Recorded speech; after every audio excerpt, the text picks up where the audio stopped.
There's a story in therapy that goes, if you can understand why you are the way you are, you'll be free. Find the cause, connect the dots, unlock the past. But what if that story is keeping you stuck?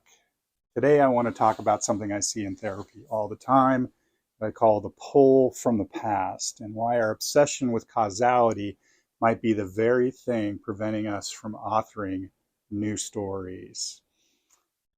In narrative therapy, we don't dismiss the past, we examine it. But there's a difference between examining the past and being seduced by it.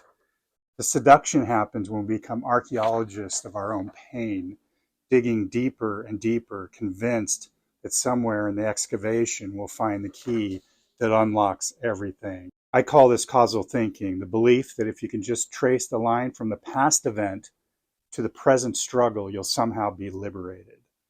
But here's what I've learned.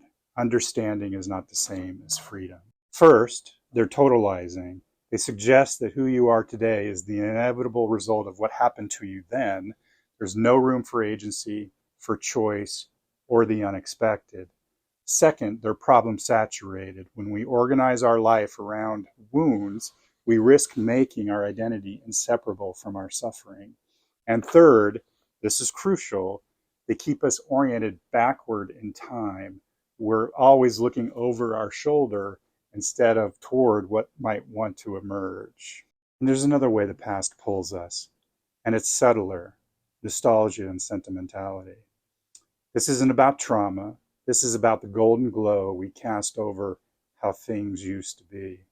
Relationships, versions of ourselves, and even our problems. I see this with clients who say things like, I just want to feel like myself again.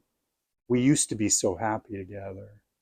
I miss who I was before. The problem isn't remembering. The problem is when remembering becomes a refusal to author new stories. So how do we work with the past without getting trapped by it? Here are some questions I use in my practice that you can ask yourself. Instead of why did this happen to me, try what stories about myself did I learn from this experience? Which of those stories are still serving me and which ones need to be rewritten? Instead of how do I get back to who I was, try what aspects of who I was do I want to carry forward? What new stories about myself want to emerge? Instead of what's wrong with me, try what dominant cultural stories have I internalized that don't fit who I am becoming? The past isn't the enemy, but it's not the author of your future either.